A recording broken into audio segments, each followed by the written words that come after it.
Dus we hier nog vertraging, dus we hier nog iets van, nou, kom wat letter thuis.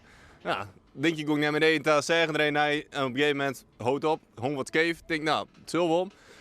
Ja, en dan is het mij niet goed gedrag. De problemen met de autobregen in Holwert begon justerjoen. De veerboot kwam correct verachten om bij de haven.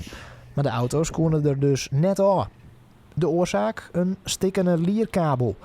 En dus wordt in elk geval Joet een alternatieve oplossing broekt. Achter mij is er een kraan gekomen die de autobrug op het schip laat zakken en weer omhoog brengt. En daardoor kunnen we laden en lossen.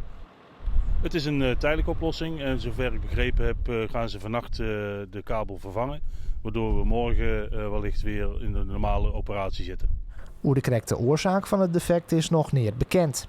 De bregen wie een paar weken al wel aan een grote renovatie ta. Het is natuurlijk techniek en techniek kan kapot, dus dat merken we. Rijkswaterstaat doet er alles aan om zo snel mogelijk de boel weer aan de gang te hebben. Vooral voor de reizigers wienen de problemen vervelend. Mensen moesten justerjoen lang wachten. En de auto's konden van de morgen pas ophellen worden. Maar mensen konden je het wel gewoon met de fiets of auto naar het Ameloon. Er zit een grote kraan achter u, hè? Die moet het werk nou doen. Ja, die moet het werk nou doen. Ik denk dat ze het repareert hier, maar dat is dus net zo. Dat ze dan later moeten doen, denk ik. Maar het is wel kwetsbaar dat er een kabel bereikt dat dan een heleboel stil zit. Ja. U gaat naar het eiland. Ja, dat hoop ik wel. Als de boot vaart, dan ga ik wel willen hopen naar het eiland te gaan. Ja, want er was gisteravond een probleem met de brug.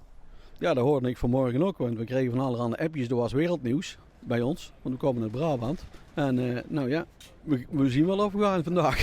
Maar ik denk het wel. Rijkswaterstaat zal van een joen reparaties uitvieren. Of de bregen morgen weer zelfstandig werken, is nog net duidelijk.